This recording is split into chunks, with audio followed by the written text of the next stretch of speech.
Alright, welcome to the second video in tree fruit production. This one is about peaches, apricots, and nectarines.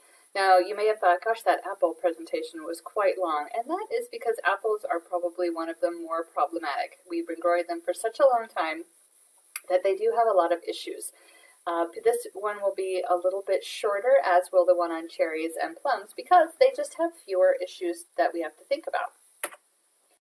So the major thing with peaches, nectarines, and apricots is that you need to choose your varieties very, very carefully based on where you live, and that's because of issues of cold hardiness.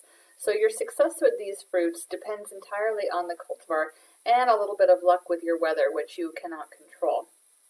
If you go with a variety that blooms too early, they can lose their fruit. The blossoms will just freeze right on the branches, or the buds might be damaged before they even open.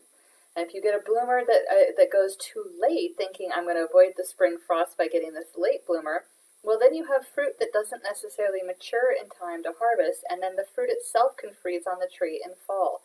So those are really some things to consider. Also, some varieties are less cold hardy than others, and the tree itself may not be able to withstand the winter. And a little bit about pollination. Peaches and nectarines are self-fruitful, meaning you don't need a pollinator tree, which can be great for a very small garden. You only need one. And apricots vary. Some varieties need a pollinator, others don't, so you want to read the labels and do some research. We have included a link and some tables in the course materials that go through dozens of different varieties and talk about their cold hardiness, their bloom time, and their suitability for different regions of Idaho. So very important that you don't just pick whatever you see at the shelf, at the home center or garden or nursery, and do some research before you go in so that you have an idea of what will grow best for you. So some of the common problems that we see with peaches, nectarines, apricots is the peach tree borer. This is actually a clear-winged moth. You might think, I don't know what that insect looks like, but it's actually a moth, but its wings, instead of having scales, they are clear like that. They're quite small. They emerge usually in early to midsummer, where they mate, lay their eggs, and those eggs are usually laid around the base of the tree, either a foot or so from the ground, sometimes just at the soil level or a little bit below. And the larva hatches and starts burrowing in underneath the bark, and then it starts to feed just under the bark layer where all the sugar and the nutrients and the water are in the tree. And they can actually move around in a circle and girdle that tree. So they can cause a lot of damage, and especially in a young tree that doesn't have a lot of area around its trunk, it can cut off that circulation and the tree can die within a season or two. So what do we do about the peach tree borer? Well, some of the things that we can do if we want to be absolutely accurate with our treatment, we can set pheromone traps that attract just the males of the species, and that can let us know that the adults are active and currently mating. So the pheromone traps do not work to trap all the adults and do away with your pest problem. We rather use them as an indicator that there is a problem, and then we take action. And one of the recommended actions that we would take is to band the trunks of the trees with an insecticide barrier. So applying insecticide directly to the trunk of the tree so that when that insect lands and tries to lay its eggs, either the insect is killed before it has a chance to lay the egg, or if your timing isn't quite there, then when the eggs hatch, the larva will be affected by the insecticide. And there are some organic and some synthetic options for that.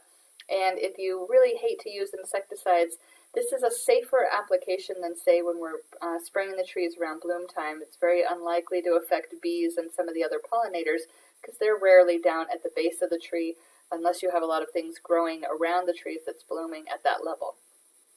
The other way that you can work to prevent the damage by the peach tree borer is to inspect your trees often, and if you do see evidence of the insect, and what you'll see is actually a small bulge there by the trunk.